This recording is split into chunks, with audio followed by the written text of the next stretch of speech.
پہلے کون سا لباس پہنتا تھا، اب کون سا لباس پہنتا ہے؟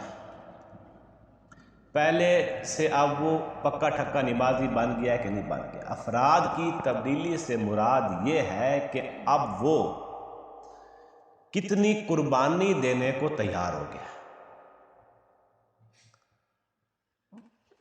تو یہ ہے افراد کی تبدیلی، یعنی کہ افراد اس طرح کے تیار ہوں جو قربانی دے سکیں۔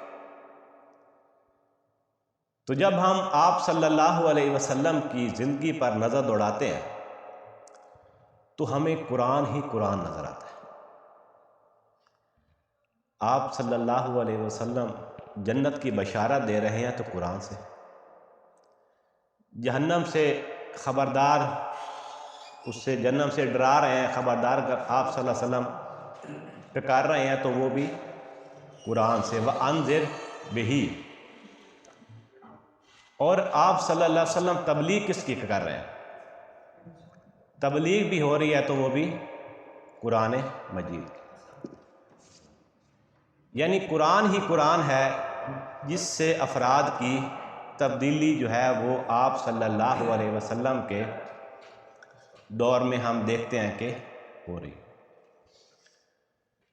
اور اسی طرح کے تبدیل افراد ہم دیکھتے ہیں کہ جیسا کہ وہ اصحاب الاخدود تھے جنہیں آگ کے اندر جلا دیا گیا تھا، یا جیسے سورۃ یاسین میں ایک واقعہ آیا ہے کہ ایک آدمی جو ہے وہ دور سے دوڑتا ہوا ہے، اس نے کہا کہ رسولوں کی بات مانو، جو تم سے کوئی اجر نہیں مانگتے اسے قتل کر دیا گیا۔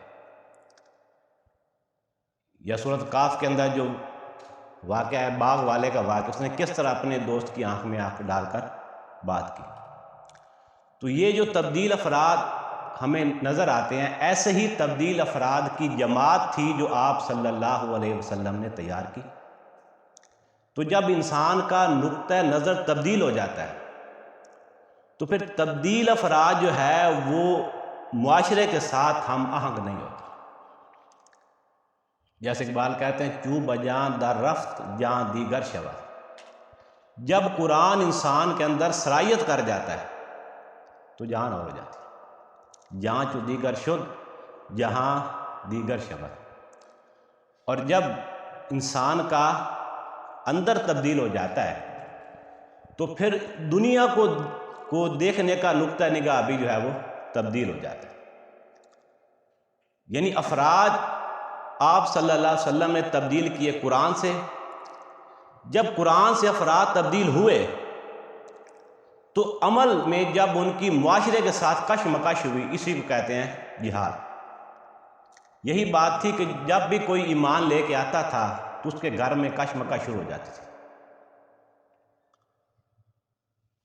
تو یہ ہے جب ہم آپ صلی اللہ علیہ وسلم کی زندگی میں نظر ڈالتے ہیں تو ہمیں قرآن ہی قرآن نظر آتا ہے، اور پھر یہ قرآن جو ہے یہ ایسا ایسا جو ہے یہ پیچھے ہٹتا چلا گیا۔ تو اب ہم دیکھتے ہیں کہ ہمارا جس خطے میں ہم رہتے ہیں برصغیر پاک و ہند میں، یہاں اسلام کیسے آیا؟ یہاں پر جو اسلام آیا ہے شروع میں تو یعنی عرب سے جو کاروباری افراد آتے تھے تجارت کرنے کے لیے، ساحلی علاقوں میں کچھ اکا دکا لوگ مسلمان ہوئے۔ اس کے بعد محمد بن قاسم آیا،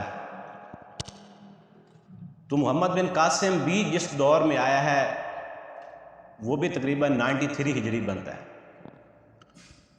اور یہ وہ دور تھا جب 60 ہجری میں واقعہ کربلا ہو چکا تھا، ملوکیت اپنے پنجے گاڑ چکی تھی۔ پھر بھی اسے آپ صلی اللہ علیہ وسلم کے دور سے کافی کتنا دور نہیں تھا، قربت حاصل تھی، لیکن وہ آیا پھر ایسا ایسا وہاں سے ختم ہو گیا۔ جو اسلام ادھر سے آیا نا افغانستان کی طرف سے، سلطان مغدنوی کے حملے اور قطب الدین ایبک سے جو شروع ہوا، تو اس میں جو چیز تھی ایک تو تھی شدید ترین تقلید جامد اور تصوف۔ یہ دو چیزیں تھیں جو کہ اس کے اندر بڑی گاڑھی شکل میں موجود تھی۔ اس میں جب آیا تو وقت گزرتا گیا تو ایک وقت وہ آیا، اکبر بادشاہ کا جو زمانہ تھا، وہ مسلمانوں کے عروج کا دور تھا، لیکن اسلام کے قرآنی تعلیمات کے زوال کا یعنی کہ آخری حد کو چھونے والا زوال تھا۔ یعنی اس دور میں انہوں نے کہا کہ بات یہ ہے کہ آپ صلی اللہ علیہ وسلم کو 1000 سال ہو گیا، لہذا آپ کی شریعت تھی 1000 سال کے لیے، تو اب جو ہے ایک نیا دین بناتے، اسے دین اکبری بھی کہتے ہیں۔ تو اس وقت کے اس کے مطلب ساتھی علماء تھے ابو الفضل اور فیضی، انہوں نے جو ہے اس کا ساتھ دیا اور انہوں نے نیا دین بنانے کی خواہش کا اظہار کیا، یعنی کہ ہندو اور مسلمانوں کو ملا کر ایک نیا دین بنا دیا جائے۔ اور اس کو بنایا کیسے جائے، اس سے جوڑا کیسے جائے؟ تو جو فلسفہ وحدت الوجود تھا ہمارے صوفیہ کے ہاں، اس کی غلط قسم کی جو ہے وہ تشریح کی گئی، تعبیر کی گئی، اور اسے فلسفہ وحدت الوجود کے ذریعے سے ایک نیا مذہب بنانے کی تیاری کی گئی۔ انہوں نے کہا جی رام اور رحمان یہ ایک ہی ہے، بس الفاظ کا فرق ہے، باقی رام اور رحمان ایک ہی ہے، مسجد مندر ہکڑوں میں۔ تو دور اس وقت یہاں تک پہنچ چکا تھا، تو یہاں سے جو ہے وہ اسلام کی ریوائول کا آغاز ہوا۔ یہاں پر کھڑے ہوئے شیخ احمد سرہندی، جس کے بارے میں اقبال کہتے ہیں کہ وہ ہند میں سرمایہ ملت کا نگہباں، اللہ نے بربط کیا جس کو خبردار۔ تو شیخ احمد سرہندی کھڑے ہوئے تو انہوں نے تصوف کا رد نہیں کیا، بلکہ اس کی اصلاح کا بیڑا اٹھایا، اور وحدت الوجود کے مقابلے میں انہوں نے فلسفہ وحدت الشہود دیا اور اتباع رسول پر زور دیا۔ یعنی پہلے اتباع شیخ کی جو بھی تصوف کے سلسلے تھے، تو انہوں نے جو ہے وہ اتباع رسول پر زور دیا۔ ان کے ہم اثر تھے فضل الحق محدث دہلوی، انہوں نے جو ہے وہ کہا بھی ٹھیک ہے آپ تصوف کی طرف بھی جائیں، فقہ کی طرف جائیں، لیکن آپ حدیث رسول کی طرف بھی آئیں۔ یعنی وہاں سے جو اب ہم حدیث رسول کو پیش کرنے کا جو رواج ہے یہ وہاں سے شروع ہوا۔ پھر ان کے بعد آئے شاہ ولی اللہ محدث دہلوی، جنہوں نے قرآن کا فارسی زبان میں ترجمہ کیا۔ اب اس وقت کے جو 500 علماء تھے جنہوں نے کہا کہ شاہ ولی اللہ محدث دہلوی نے یہ سوچ کر ان کا قرآن کا ترجمہ کرنے کا ارادہ ہے، اتنا بڑا کفر کیا کہ واجب القتل ہو گیا۔ اور یہ بھی کہا جاتا ہے کچھ لوگ قتل کرنے کے ارادے سے آ بھی گئے تھے، لیکن شاہ صاحب کا رعب ان پر ایسے پڑ گیا کہ وہاں سے لوٹ گئے۔ تو جب شاہ ولی اللہ محدث دہلوی نے قرآن کا ترجمہ کیا تو اس قرآن کے جب قریب ہوئے، جیسے کہ دور صحابہ میں آپ صلی اللہ علیہ وسلم نے قرآن کی تعلیمات دی تو عمل میں جہاد پیدا ہوا، تو جب شاہ ولی اللہ نے قرآن کا ترجمہ کیا تو اس کی کوکھ سے جو ہے وہ تحریک شہیدین برآمد ہوئی، سید احمد شہید اور شاہ اسماعیل شہید۔ شاہ ولی اللہ نے ترجمہ کیا فارسی میں، ان کے جو 2 بیٹے تھے، مطلب بیٹے تو ان کے 3 تھے، لیکن شاہ عبد القادر نے ترجمہ کیا با محاورہ، اور شاہ رفیع الدین نے لفظی ترجمہ کیا، اور جو شیخ الہند نے قرآن کا ترجمہ کیا ہے وہ جو شاہ عبد القادر نے قرآن کا ترجمہ کیا تھا اسی کو، یعنی کہ ایک اس عرصے کے اندر جو محاورہ تبدیل ہو جاتا ہے، تو انہوں نے اس کو اس دور کے محاورے کے مطابق اس کا ترجمہ کیا، شیخ الہند مولانا محمد حسین دیوبندی رحمۃ اللہ علیہ۔ تو طریق شہیدین کی کوکھ سے ہی جو ہے وہ یہ جو مطلب کہ دیوبند ہے یہ انہی میں سے نکلے، اور انہی کے عناصر ہیں جو کہ افغانستان میں گئے۔ پھر اس کے بعد یعنی کہ دیوبند ایک دور میں ایک تحریک کی حیثیت رکھتا تھا، لیکن بعد میں یہ بات یہاں سے نکل کر آ گئی ابوالکلام آزاد میں اور ڈاکٹر علامہ محمد اقبال۔ علامہ محمد اقبال نے جو قرآن کی طرف دعوت دیا ہے، وہ زمانے میں مزے تھے مسلمان ہو کر، اور تم خار ہوئے تارے کے قرآن ہو کر۔ ابوالکلام آزاد نے قرآن کی دعوت دی، اس کا بیڑا اٹھایا، لیکن 1920 تک وہ چل سکے، پھر بعد میں وہ چلے گئے کانگریس میں۔ پھر اس کے بعد سید ابوالعلا مودودی، انہوں نے جماعت اسلامی کی بنیاد رکھی، اور ڈاکٹر اسرار احمد نے قرآن کی دعوت کا جو ہے وہ ویڈیو لیکچر کے ذریعے سے قرآن کی دعوت پھیلائی۔ تو یہ منتخب نصاب جو ہے یہ مولانا امین حسن اصلاحی جو کہ جماعت اسلامی میں تھے، انہوں نے ترتیب دیا، اور پھر بعد میں اس میں ڈاکٹر اسرار احمد نے کچھ اضافے کیے۔ تو اس منتخب نصاب کی جو بنیاد ہے، جو بیج کی حیثیت ہے، وہ سورۃ العصر ہے۔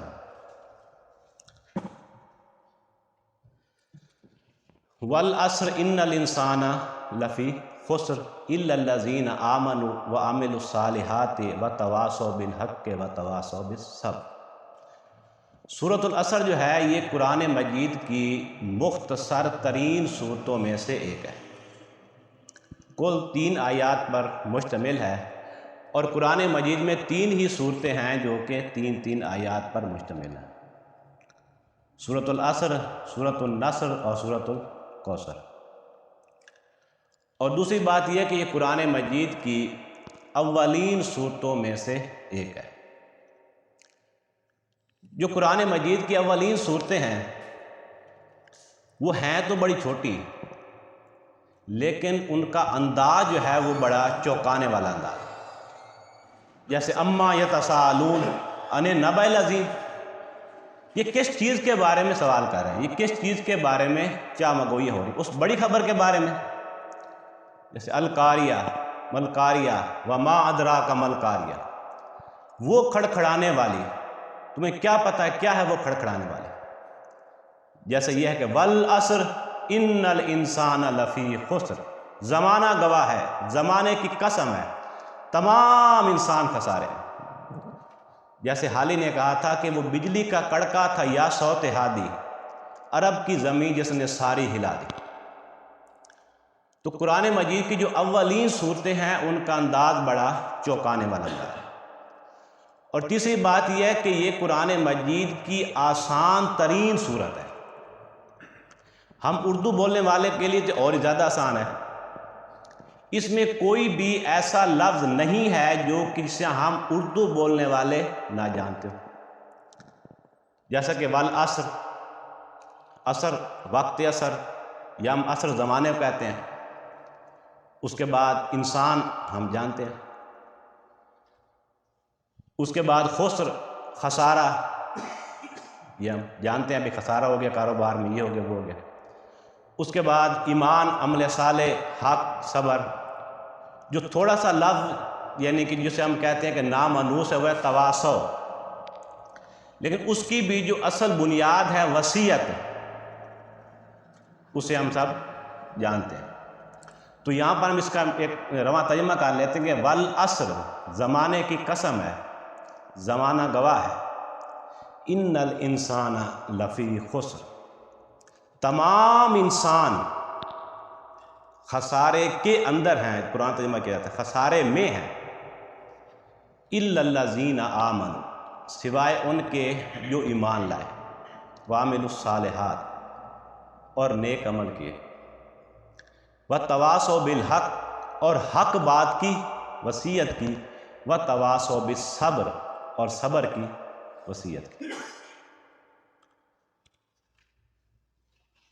ایک ہوتا ہے کہ مشکل مضمون کو، یعنی کہ ایک بڑے وسیع مضمون کو آسان ترین الفاظ کے اندر بیان کر دینا، یعنی مشکل مضمون کو مشکل الفاظ میں بیان کرنا یہ تو آسان ہوتا ہے، لیکن اسے آسان ترین سہل ترین الفاظ کے اندر اس کا مطلب کہ بیان کیے جانے کی یہ سب سے بڑی مثال ہے۔ اور چوتھی بات یہ قرآن مجید کی جامع ترین صورت ہے۔ امام شافعی کے 2 قول اس صورت مبارکہ کے بارے میں ملتے ہیں، وہ کہتے ہیں کہ لو لم ینزل من القرآن سواہا لوسع، اگر قرآن میں اس صورت کے علاوہ اور کچھ نازل نہ ہوتا تو یہ کافی تھا۔ ایک مقام پر نے فرمایا کہ اگر لوگ اس ایک صورت پر غور کر لیں تو یہ ان کی ہدایت کے لیے کافی ہے۔ قرآن مجید میں جتنے بھی مضامین بیان کیے گئے ہیں، جتنے بھی موضوعات پر گفتگو کی گئی ہے، ان تمام مضامین کا جو انڈیکس ہے، جو فہرست ہے، وہ سورۃ مبارکہ کے اندر لفظ ہے عصر۔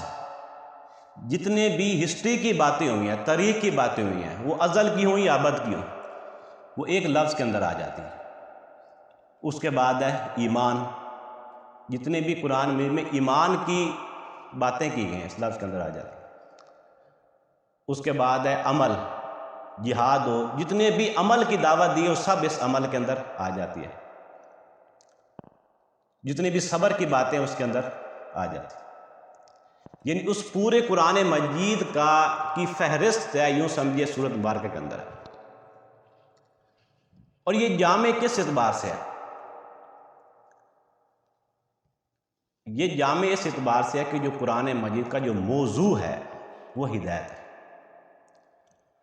اس ہدایت کے اعتبار سے سب سے جامع، وہ ہدایت کیا ہے، اس کے سنگھائے میل، یعنی کہ وہ جو نشان لگے ہوئے تھے، آپ صحیح راستے پر جا رہے ہیں کہ نہیں جا رہے ہیں، جو نشانات ہمیں بتاتے ہیں کہ ہم صحیح راستے پر جا رہے ہیں، اس کے سنگھائے میل کیا ہے، وہ میں یہ صورت بتاتی ہے۔ والعصر ان الانسان لفی خسر الا الذین آمنوا وعملوا الصالحات وتواصوا بالحق وتواصوا بالصبر۔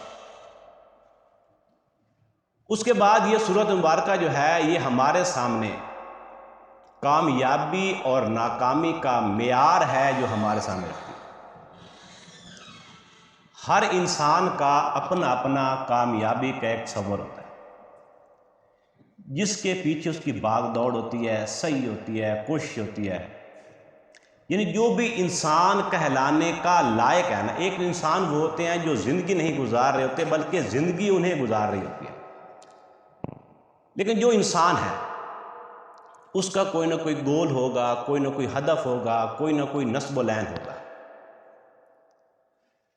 ہمارے ہاں جو کامیابی کے معیارات ہیں وہ کیا ہے کہ کامیابی جو ہے نا یہ مال سے ہے، کامیابی دولت سے ہے، کامیابی جو ہے وہ شہرت سے ہے، کامیابی جو ہے وہ اقتدار سے ہے۔ تو اگر ہم قرآن مجید پر نظر ڈالتے ہیں، اگر دولت سے کامیابی ہوتی تو بڑے بڑے دولت مند ہیں جو کہ ختم ہو گئے۔ اگر اقتدار سے، طاقت سے، پاور سے کامیابی ہوتی تو فرعون و نمرود تو کامیاب تھے، لیکن قرآن مجید انہیں کامیاب نہیں کہتے۔ کامیابی کا جو معیار ہے جو ہے سورہ مبارکہ کے مطالعے سے ہمارے سامنے آتا ہے، وہ یہ کہ کامیاب وہ شخص ہے جس کے اندر یہ چار چیزیں پائی جائیں: ایمان، عمل صالح، تواصی بالحق، تواصی بالصبر۔ جس کے اندر یہ چار چیزیں ہیں اس کے لیے بھلے رہنے کو گھر نہ ہو، جھوپڑی ہو یا فٹ پاتھ پہ سوتا ہو، وہ کامیاب ہے۔ جس کے اندر یہ چار چیزیں نہیں ہیں وہ بھلے جس مرضی مقام جو ہمارے دنیا میں جنہیں ہم کامیابی کے معیارات سمجھتے ہیں ان میں سے جس مقام تک بھی وہ پہنچ جائے، وہ از روئے قرآن، از روئے سورۃ العصر وہ ناکام شخص ہے۔ تو کامیابی اور ناکامی کا معیار ہے جو کہ سورۃ مبارکہ میں ہمارے سامنے آیا ہے۔ والعصر، زمانہ گواہ ہے، یا ہم کہتے ہیں کہ والعصر زمانے کی ہم اٹھاتے ہیں قسم اٹھاتے ہیں، زمانے کی قسم ہے۔ اب یہ جو ہم قسم اٹھاتے ہیں کیوں اٹھاتے ہیں؟ یعنی ایک قسم ہے جو ہم اٹھاتے ہیں اور ایک قسم جو ہے وہ اللہ تعالیٰ اٹھاتے ہیں۔ ہم جو قسم اٹھاتے ہیں نا، ہم اپنے سے عظیم کی قسم اٹھاتے ہیں، ہم اللہ کی قسم اٹھاتے ہیں۔ اور اس قسم اٹھانے میں اصل مقصود کیا ہوتا ہے؟ قسم اٹھانے میں جو اصل مقصود ہوتا ہے وہ شہادت ہوتی ہے، وہ گواہی ہوتی ہے۔ میں کہتا ہوں جی اللہ کی قسم اٹھاتا ہوں کہ میں یہ بات کہہ رہا ہوں ٹھیک کہہ رہا ہوں، یعنی اللہ گواہ ہے میں جو بات کہہ رہا ہوں ٹھیک کہہ رہا ہوں۔ لیکن جب اللہ تعالیٰ قسم اٹھاتے ہیں تو اس سے مراد اس کی عظمت نہیں ہوتی بلکہ مجرد گواہی ہوتی ہے۔ والعصر، زمانہ گواہ ہے۔ اب عصر کا جو لفظ ہے، جیسے ہم کہتے ہیں زمانہ، وقت، ایک تو ہم وقت کہتے ہیں کہ وقت کی بات ہے، مسلمانوں کا وقت، آج یورپین کا وقت بدلتے دیر نہیں لگتی، یعنی اچھے وقت کو برے وقت میں یا برے وقت کو اچھے وقت میں بدلتے دیر نہیں لگتی۔ یعنی یہاں پر جو ہم کہتے ہیں وقت، تو اس سے مراد ایک دورانیہ ہے، لیکن ایک وقت ہم جو کہتے ہیں کہ جو وقت گزر رہا ہے، ایک لمحہ بعد مستقبل ہے، ایک لمحہ پہلے ماضی ہے، یعنی جو وقت جو تیزی سے گزر رہا ہے، جسے سیریل ٹائم کہتے ہیں۔ تو یہاں عصر سے مراد وہ وقت ہے جو کہ تیزی کے ساتھ گزرتا چلا جا رہا ہے۔ والعصر، زمانہ گواہ ہے، زمانے کی قسم ہے۔ تو اصل میں انسان کے پاس جو سب سے قیمتی سرمایہ ہے وہ کیا ہے؟ وہ وقت ہی ہے نا۔ باقی جتنے بھی سرمایہ ہیں انسان کے پاس، یہ تو مطلب کہ یعنی کہ سامان ہے نا، برتنے کا سامان ہے۔ جو سب سے قیمتی چیز ہے جسے انسان کو دے کر دنیا میں بھیجا گیا، وہ وقت ہے،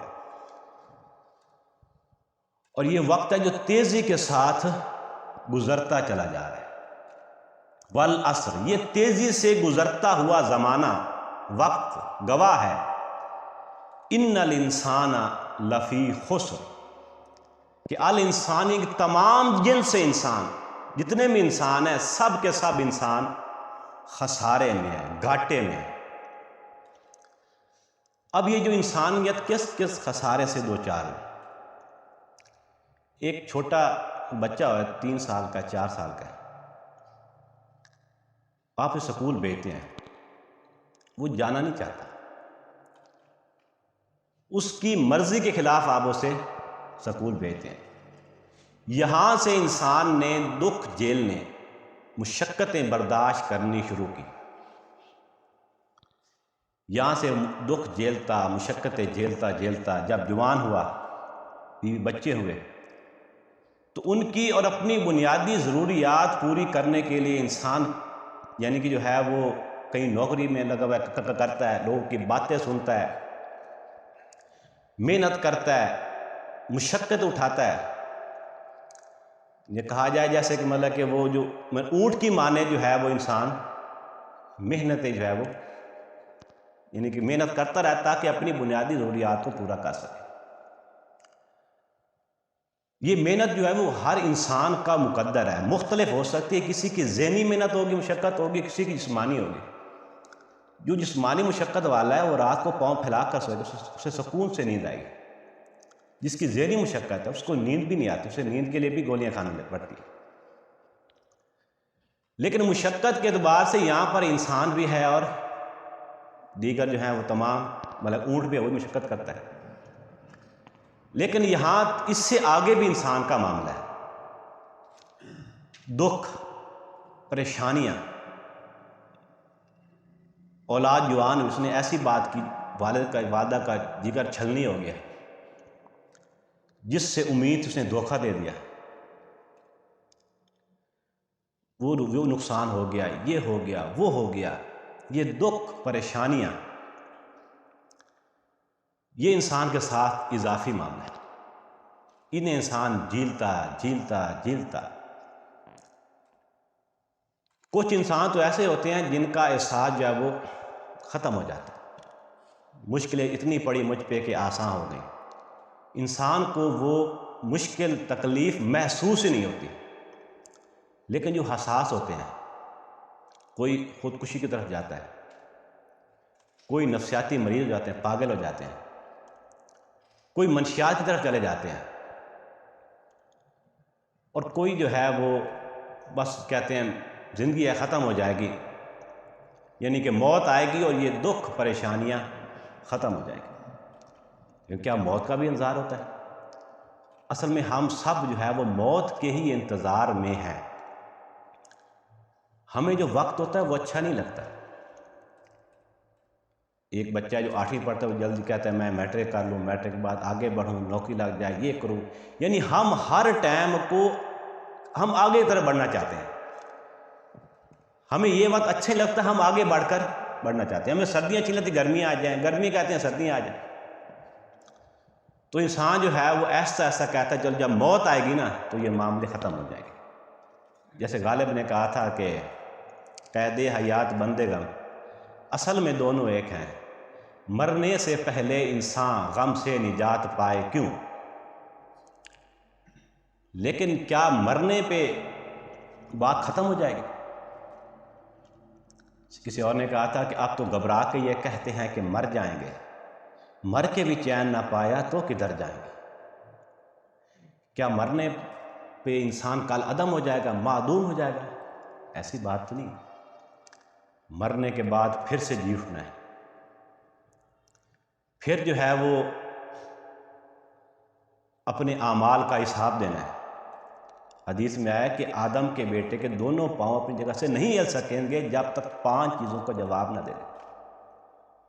زندگی کہاں لگائی، زندگی میں جوانی کہاں لگائی، مال کہاں سے کمایا، کہاں خرچ کیا، جو علم حاصل کیا اس کے مطابق کتنا عمل کیا. انسان اس وقت پریشان ہو جائے گا. مالی حاضر کتابہ لا یغادر صغیرۃ ولا کبیرۃ الا احصاها. یہ کیسا مال نامہ ہے، اس نے نہ کوئی چھوٹی بات چھوڑی ہے نہ کوئی بڑی بات چھوڑی ہے. اس کے بعد جو ناکام ہو گئے وہ جہنم میں جائیں. اور جہنم کوئی جہاں آگ ہے، اور یہاں ہم جو کھانا کھاتے ہیں، ہم سبزیوں کو مطلب سالن بناتے ہیں، مثالیں ڈالتے ہیں، پھر اس کے بعد اس کھانے کے قابل ہوتا ہے کہ ہم اپنے حلق کے اندر اتارتے ہیں. وہاں کھانے کیا ہوگا؟ زقوم کا درخت، اور جو اندر پیٹ میں جائے گا تو کھولے گا، زخموں کا دھون، اور پینے کو ابلتا ہوا پانی جو اب آدمی چہرے پہ ڈالے گا تو چہرہ جھلس جائے گا. اور یہ معاملہ کوئی سال، 2 سال، 3 سال، 5، 10 سال کا نہیں ہوگا. ابداً ابدا، ہمیشہ ہمیشہ کے لیے انسان جو ہے وہ اس میں رہے. تو اسی کیفیت کے احساس سے صحابہ کرام کہتے تھے کاش میں گھاس کا ایک تنکا ہوتا، کاش میں درخت پر بیٹھی ہوئی ایک چڑیا ہوتا. یہ جواب دہی کا جو احساس ہے، یہ معاملہ موت پر ختم ہونے والا نہیں ہے. مرنے کے بعد پھر سے آگے، یہ ہے وہ عظیم خسارہ جس سے انسانیت دو چار ہونے والی ہے. وَالْعَصْرِ إِنَّ الْإِنسَانَ لَفِي خُسْرٍ، تمام انسان خسارے میں. اب تمام انسان خسارے سے دو چار ہونے والے ہیں، پوری انسانیت خسارے سے دو چار ہونے والی ہے.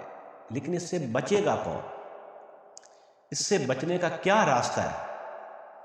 إِلَّا الَّذِينَ آمَنُوا وَعَمِلُوا الصَّالِحَاتِ وَتَوَاصَوْا بِالْحَقِّ وَتَوَاصَوْا بِالصَّبْرِ، سوائے ان کے جو ایمان لائے، ایمان، عمل صالح، تواصے بالحق، تواصے بالصبر. یہ 4 لوازم نجات ہیں جو اس خسارے سے بچنے کے لیے. پہلی بات یہ لوازم نجات ہے، اور دوسری بات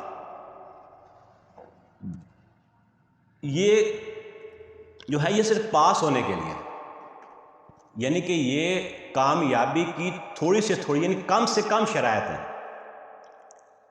اگر انداز یہ ہوتا کہ وہ لوگ بڑے اونچے مقام و مرتبے تک پہنچ جائیں گے جنہوں نے یہ 4 کام کیے، یہ انداز نہیں ہے. صرف محض خسارے سے نکلنے کے لیے، صرف پاس ہونے کے لیے یہ 4 کام لازمی ہیں. یہ لوازم نجات ہیں. نمبر 2، یہ کامیابی کی کم سے کم شرائط ہیں. اور نمبر 3، جب اللہ تعالیٰ کامیابی کو ان 4 چیزوں کے ساتھ لازم قرار دے رہا ہے تو یہ چاروں ہی لازم ہیں. ہم اپنی مرضی سے اس میں کسی کو کم نہیں کر سکتے. اب یوں سمجھیں کہ ڈاکٹر نے آپ کو 4 دوائیں لکھ کر دی، تو ڈاکٹر جانتا ہے کون سی دوائی کے جو ہے وہ منفی اثرات اس کو زائل کرنے کی دوسری دوائی لکھ کر دی. تو اگر آپ اس میں اپنی مرضی سے 1 دوائی یا 2 دوائیاں کم نہیں کر سکتے، تو یہ لوازم نجات ہیں، یہ کم سے کم شرائط ہیں. اور نمبر 4، یہ لازم و ملزوم ہے. اگر ایمان ہوگا، ایمان حقیقی ہوگا، تو عمل صالح ضرور پیدا ہوگا. ایمان کے کہتے ہیں آمنت باللہ کما ہوا باسمائہ و صفاتہ و قبلت جمیع احکامہ اقرار باللسان و تصدیق بالقلب. ایک ایمان ہوا ہے جو اقرار باللسان کا ہے. تو جو صرف اقرار باللسان والا مسلمان ہے، اس کے اندر آپ کو برائیاں ملیں گی. وہ غلط آدمی ہو سکتا ہے، وہ چور بھی ہو سکتا ہے، کچھ بھی ہو سکتا ہے. لیکن جو ایمان ہے تصدیق بالقلب والا، جب ایمان دل کے اندر پیدا ہوتا ہے تو عمل صالح اس کا لازمی نتیجہ ہے. آپ صلی اللہ علیہ وسلم نے فرمایا کہ لا یزنی زانی حین یزنی وہو مؤمن. کوئی زانی حالت ایمان میں زنا نہیں کرتا، کوئی شرابی حالت ایمان میں شراب نہیں پیتا، کوئی چور حالت ایمان میں چوری نہیں کرتا. اس طرح آپ فرمایا کہ واللہ لا یؤمن، واللہ لا یؤمن، واللہ لا یؤمن. وہ شخص مومن نہیں ہے، نہیں ہے، نہیں ہے، خدا کی قسم وہ شخص مومن نہیں ہے. صاحب نے فرمایا کون یا رسول اللہ؟ فرمایا وہ شخص جس کی ایذا رسانی کی وجہ سے اس کا ہمسایہ پریشان رہتا ہے. یعنی اس عمل کی بنیاد پر ایمان کی نفی کی گئی. یہ کس ایمان کی نفی ہے؟ وہ ایمان جو دل کے اندر پیدا ہوتا ہے. تو جب ایمان حقیقی دل کے اندر پیدا ہوگا تو عمل صالح اس کا لازمی نتیجہ ہے. عمل صالح ضرور پیدا ہوگا. اور جب عمل صالح پیدا ہوگا، عمل صالح سے مراد ہماگیر عمل صالح، ایک خاص صرف کوئی متعین عبادات نہیں. جب عمل صالح پیدا ہوگا اس کا تواصی بالحق، تواصی بالصبر جو ہے وہ لازمی نتیجہ ہے. ایمان کے بارے میں بات، اس کے بعد ہے عمل. عمل جو ہے قرآن مجید میں لفظ عمل بھی آیا ہے، فعل بھی آیا ہے. یفعلون، یعملون، یصنعون. فعل جو ہے وہ اسے کہتے ہیں کہ جو ارادے سے ہو یا غیر ارادے سے ہو، جو بھی کام انسان کے کسی جذبے کے تحت سرزد ہو جائے وہ فعل ہے. لیکن عمل کیا ہے؟ عمل وہ ہے جو بالارادہ کیا جائے، جس میں مشقت ہو. جو مشقت والا کام ہو وہ عمل. اور صالح وہ جس کے اندر صلاحیت ہو. یعنی عمل صالح وہ عمل ہے جس کے اندر ابھرنے کی صلاحیت ہے. یعنی وہ عمل، اس عمل کو جو آدمی کرنے والا ہوتا ہے اس کے بھی سیرت و کردار میں بلندی پیدا کرنے والا ہوتا ہے. جسے اقبال کہتے ہیں نا، تعمیر خودی کہتے ہیں، تعمیر سیرت کہتے ہیں. یعنی وہ عمل صالح جس عمل کو کرنے والے کے بھی کردار کی بلندی ہوتی ہے. اس کے بعد ہے جی تواصو. یہ باب مفعول ہے. اس کے اندر جو ہے یہ مل جل کر کرنے کا مفہوم پیدا ہوتا ہے اور پوری قوت سے کرنے کا مفہوم پیدا ہوتا ہے. تواصو بالحق، حق بات کی وصیت کرنا. اب حق کیا کیا ہے؟ حق عربی زبان میں کہتے ہیں ہر وہ شے جو فی الواقع موجود ہو وہ حق ہے. جو فی الواقع موجود نہیں ہے، جو وہم میں ہے، جو خیال میں ہے، وہ حق نہیں ہے. حق وہ ہے جو اخلاقاً ثابت ہو. یہ والدین کے حقوق ہیں، رشتہ داروں کے حقوق ہیں. حق وہ ہے جو کہ نتیجہ خیز ہو، جو عبث نہ ہو، بیکار نہ ہو، وہ حق ہے۔ اور چوتھی بات یہ کہ حق وہ ہے عقل جس کا تقاضا ہے وہ حق ہے۔ اور صبر کے بارے میں بھی مطلب کہ 4 باتیں ہیں۔ ایک ہے اطاعت پر صبر کرنا، اللہ کی اطاعت پر صبر کرنا، اپنی خواہش نفس کو اس پر لگانا۔ اور دوسرا یہ ہے کہ برائیوں سے رکنے پر صبر کرنا۔ اور تیسرا یہ ہے کہ ابتلاء و آزمائش پر صبر کرنا، جو بھی مشکلیں ہیں، پریشانیاں ہیں، انبیاء پر بڑی بڑی مشکلات آئیں، بہت سے انبیاء کرام قتل کر دیا گیا، اس پر صبر۔ اور چوتھی یہ ہے کہ جب ابتلاء و آزمائش کے بعد مرحلہ آتا ہے، جب اس آدمی کو آزمائش کے ذریعے سے نہیں توڑا جا سکتا، پھر اسے آفر کیے جاتے ہیں، لالچ دیے جاتے ہیں۔ شیب ابی طالب میں جب آپ صلی اللہ علیہ وسلم رہے تو اس کے بعد پھر انہوں نے کہا، قریش مکہ نے کہا کہ آپ چاہتے ہیں ہم آپ کو بادشاہ بنا دیتے ہیں، آپ کو جو کہتے ہیں ہم رشتہ دے دیتے ہیں، یہ کرتے ہیں وہ کرتے ہیں۔ یہ اگلا مرحلہ ہے، یعنی 4 چیزوں پر جو ہے وہ صبر کرنا: ایمان، عمل صالح، تواصی بالحق اور تواصی بالصبر۔ بات یہ ہوتی ہے کہ یہ چاروں لازم و ملزوم ہیں۔ اگر ایمان ہے، ایمان حقیقی، تو عمل صالح اس کا لازمی نتیجہ ہے۔ اگر عمل صالح ہماگیر ہوگا تو تواصی بالحق اور تواصی بالصبر ضرور ہوگا۔ تواصی بالحق جو ہے ایمان کا لازمی، یعنی کہ ایمان اور عمل صالح یہ لازم ملزوم ہے، اور تواصی بالحق اور تواصی بالصبر بھی لازم ملزوم ہے، اور یہ دونوں آپس میں لازم و ملزوم ہے۔ یعنی کہ تواصی بالحق، حق بات کی اگر تبلیغ کی جائے گی، حق بات کی اگر دعوت دی جائے گی، اگر صحیح حق بیان کیا جائے گا تو تواصی بالصبر جو ہے اس کا لازمی نتیجہ ہے۔ اگر آپ حق بات کی دعوت دے رہے ہیں، آگے سے آپ کوئی مشکل نہیں آ رہی، کوئی پریشانی نہیں آ رہی، تو اس کا کیا مطلب ہے؟ اس کا مطلب ہے کہ آپ نے حق کی دعوت دینے میں کمپرومائز کیا ہوا ہے۔ آپ اتنا ہی سچ بول رہے ہیں جتنا سچ برداشت کیا جا سکتا ہے۔ تو جب صحیح معنی میں حق کی دعوت ہوگی تو آگے صبر کا مرحلہ جو ہے وہ ضرور آئے گا۔ تو پہلے بات کی، جب ایمان پیدا ہوگا تو عمل صالح ضرور پیدا ہوگا۔ اب ان دونوں کو آپس میں جو ملانے والی بات ہے وہ یہ ہے کہ ایک آدمی ہے جو کہ ایمان پیدا ہو گیا، عمل صالح پیدا ہو گیا، زمانے کا بہاؤ ہے، ایک معاشرے کا جو ہے وہ بہاؤ ہے۔ وہ آدمی یا تو اگر اس معاشرے کو اس کے بارے میں دعوت دیتا رہے گا، پھر بھی اگر وہ معاشرہ نہ بھی آئے وہ خود محفوظ رہے گا، یا اپنے ساتھیوں کو بچا لے گا۔ اور دوسری بات یہ ہے کہ یہ شرافت و مروت کا تقاضا بھی ہے۔ ایک شریف آدمی، ایک صحیح آدمی کو جب حق بات آ گئی، اس پر ایمان لے گیا، اس پر عمل صالح پر عمل پیرا ہو گیا، اس کی شرافت و مروت کا تقاضا بھی ہے کہ اس کی دعوت دی جائے۔ اور تیسری بات یہ کہ غیرت و حمیت کا تقاضا بھی ہے کہ اس کی دعوت دی جائے۔ ایک آدمی اللہ کو مانتا ہے، اس پر ایمان رکھتا ہے، عمل صالح لگا ہوا ہے، تو اللہ کی غیرت کا تقاضا بھی ہے کہ اس کی دعوت دی جائے۔ اب آخری بات یہ ہے